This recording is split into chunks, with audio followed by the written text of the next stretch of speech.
Okay, hello. I am Rachel Patterson, or Tansy Fire Dragon, and we have. I'm Sue, or Unity on the forum. And I'm Ness, or Autumn Ravenflower on the forum. These two ladies are two of the Hearth Guardians who are also on the forum to help support you whenever you need it. You will get emails from them occasionally as well. Your emails, main emails with your homework, will all come into me. But we're all here to help and support, and today we thought we'd talk about lesson 3, which is meditation and visualisation. I think meditation is one of those things that you're either really good at it or you're really bad. Or perhaps you think you're really bad and actually you're not. Even daydreaming is a form of meditation, isn't it? Anything repetitive as well, knitting, sewing, crocheting, that's kind of a meditative thing. Weeding, Gym, if you go to it, weeding. I say gym if you go to it. It's been a long time since I've been to a gym. But I think it is really something that is really beneficial. Even if you can catch just a couple of minutes meditation a day, it does really set you up, doesn't it? Or calm you down, or whatever it is you need. And if you need answers to things as well, meditation's a good place to find answers. It can help you relax, it can help you connect to the craft, it can help you find spirit animals, deities. To help your concentration. Yep. You do need a comfortable place where you won't be disturbed. Having been deep in meditation and having the doorbell ring or the dog jump on your lap or can be quite a rude awakening. But then, having had young children at one time, I have been known to just sit in the bathroom for 5 minutes just to meditate, just to get a bit of peace and quiet. You don't have to bend like a pretzel. I don't think I could. No. Stuck for life. Just somewhere comfortable, an armchair, even laying on the bed. Quite often I meditate at night time. Quite often I fall asleep, but that's all part of the process as well. So laying on your bed, sitting on your sofa, sitting in the deck chair in the garden, just as long as you're comfortable. Close your eyes. You don't even have to close your eyes, although I think I prefer it that way. It kind of shuts things out, doesn't it?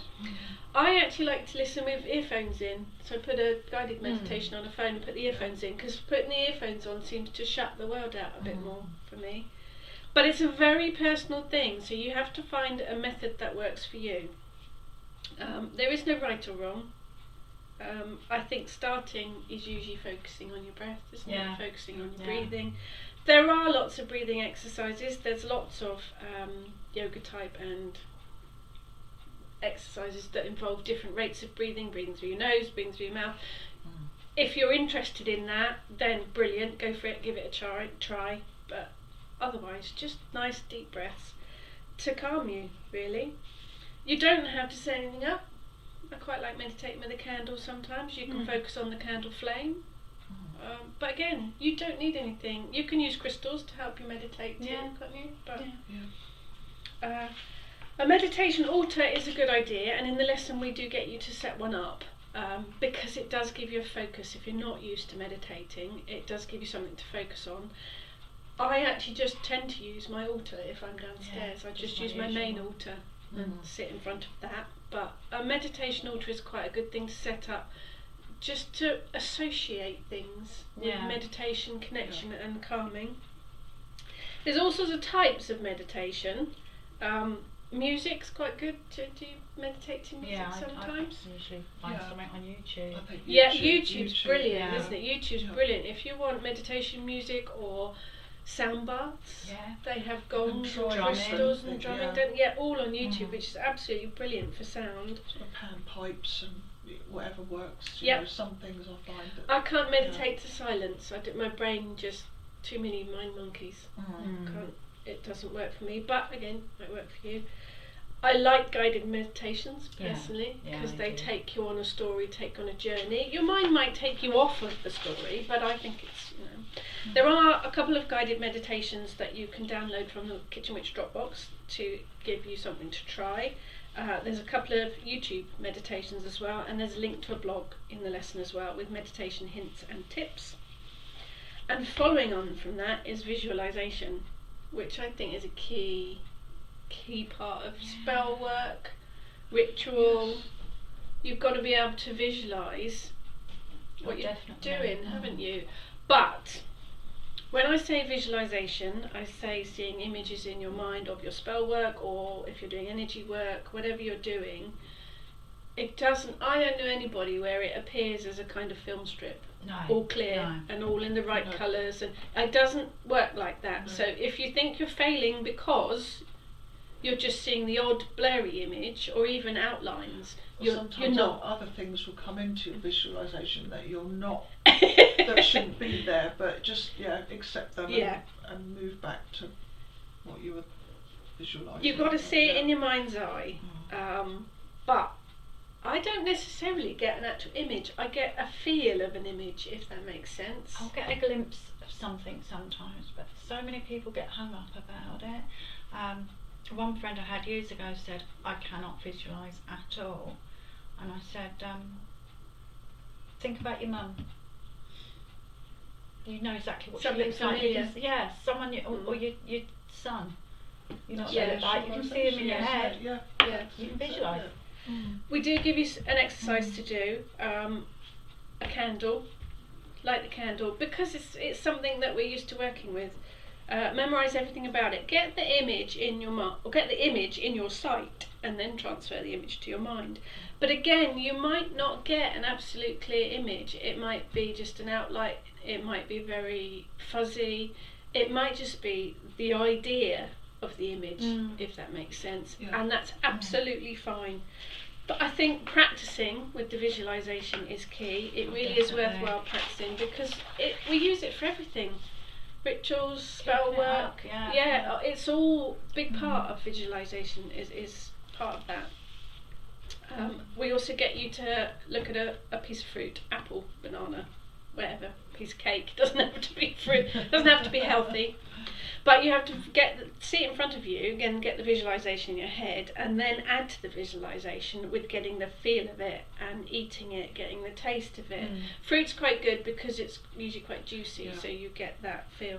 But again, it doesn't have to be absolutely perfect. It doesn't have to be like a film show. I think you're really pushing yourself if that's what you're expecting it to be. Maybe it is for some people, but most people I've met, it isn't. It is just flashes of images, outlines, or I say most of mine it's just the feel of it, really. So there's some exercises there, give them a try. There's also a happiness exercise which also works with the energy balls that you did in the other lesson. And then another important thing, grounding and centering. I think grounding is another key thing, isn't it? Definitely. I think when you're working with any kind of energy, whether it's spell work, healing, ritual, you can come away feeling really buzzy, can't you? Really light-headed and airy-fairy, and if you don't get rid of that excess energy, you'll get a headache. It'll make you feel really quite poorly, doesn't it? Tree grounding exercise has got to be the most common one, I think. Visualise that you're a tree, send your roots down. The exercises in the lesson, do highly recommend it after any kind of energy work. And again, even when you're out and about in the day, again, I've been, when I worked in an office, I've been known to shut myself in the toilet again and do a quick grounding exercise because someone's really peed me off at work. It's quite a good exercise to chill you down, calm you down. The exercises in the lesson. 5-minute meditation on my break. I had a little app that. On your phone, meditation apps are brilliant on your phone. Brilliant, and I'd go back to work feeling a lot. Not likely to kill anybody. Centering goes along with the grounding, really, doesn't it? There is a centre in your body. For a lot of people, it's the solar plexus, it's right where your belly button is. It might be further up, it might be your heart, it might be lower down. It could be anywhere in your body. Just because we say centre, it doesn't actually have to be the exact centre of your body. Below my ribs. That's indigestion. It will vary from person to person, but there's a centering exercise as well, which is done after the grounding exercise, just to bring yourself back into balance. It's about connecting with energy from the divine, or just from the sky or from the earth. You bring the two lots of energy together, and it is about bringing about balance, really, isn't it? And again, highly recommend that after any kind of ritual or spell work. or just if you're feeling a bit hinky. So it's all in the lesson. The homework is to create a meditation altar. Again, it can be really simple. It doesn't have to be an enormous altar with all sorts of paraphernalia on it. It could just be a candle. Go with your intuition. We asked you to try 3 different types of meditation, so that could be guided, or someone the other day did dancing meditation, which was quite fun. That sounds interesting. Try it with music, there's all different sorts. Walking meditation's quite good as well. When you're out walking, please don't do it beside a busy road. No. Obviously you need your eyes open. You do need your eyes open for that one. But there are all sorts of meditations, so try different ones. And time of the day as well. Try it in the morning and try it in the evening. What works best for you? I think I'm actually better in the evening, I think. And the thing I was going to bring up is that when you get other thoughts coming into your head, what do you do with them? When the mind monkey goes, dinner. Me, I just dinner. Washing's on, tumble dry. Sometimes I forget and I'll start thinking about something, and then I think, oh no, meditating, off you go, and then I go back to my breath. Back. Yeah. Start concentrating on my I think it's about again. Acknowledging, isn't it, that other thoughts are going to come into your head. Yeah. You just need to go, yep, I know you're there, bugger off. It will take a little bit of practice sometimes. It's, some people find it very easy, others don't. It's only really Tibetan monks that sit for hours and hours and meditate without any issues. They do that, don't they? All They day, do that for a living. Yeah. It doesn't happen like that in the real world.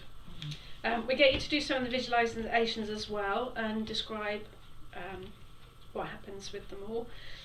You don't have to write complete essays. I have had pages and pages, which is fine if that's what you want to, but don't just write one line, because I really do want to know what you've experienced and how you've done it, because if there are any issues we can help.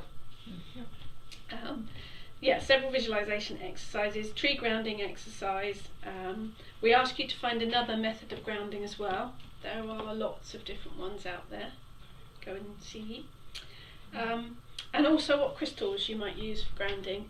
There are there are crystals that are perhaps lend themselves more to grounding. Oh, definitely. Darker coloured one. Yeah, I think so. But it might just be a pebble. Yeah, that's what I was thinking. Something earthy can help as well. But it might be that you work with different crystals, because they're all a bit personal. Have fun with it. If you have any problems, we're here to help. Don't get stuck on a lesson, on any lesson. Don't get stuck and think, I can't move forward. Shout. We're here to help. If you're really struggling with a lesson, we can get you to move on to the next one and come back to that one. If you're just struggling with a bit or parts of it or sections of it, we can all give you our opinions. We've all been around the block a bit, so we've probably all experienced the same problems and issues that you have. So hopefully we've worked out a way of dealing with them. So please, please, please don't get stuck. Just email us and we'll be able to help and get you sorted. This is supposed to be enjoyable. It's supposed to be challenging. If I think you are taking the easy route, I will push you out of your comfort zone. Because it's the way that you learn. It's got to be a little bit challenging. And seriously, I think we all from the same place here. It's all been a journey of discovery for each of us, and it has made each of us better people. So I will push you. That's why I don't think I would be letting myself down and letting you down if I didn't push you really. So, but these ladies are here too. They're going to be emailing you occasionally just to make sure you're all right as well. So just shout, you are not alone. Have fun with it, and we'll see you on the next lesson.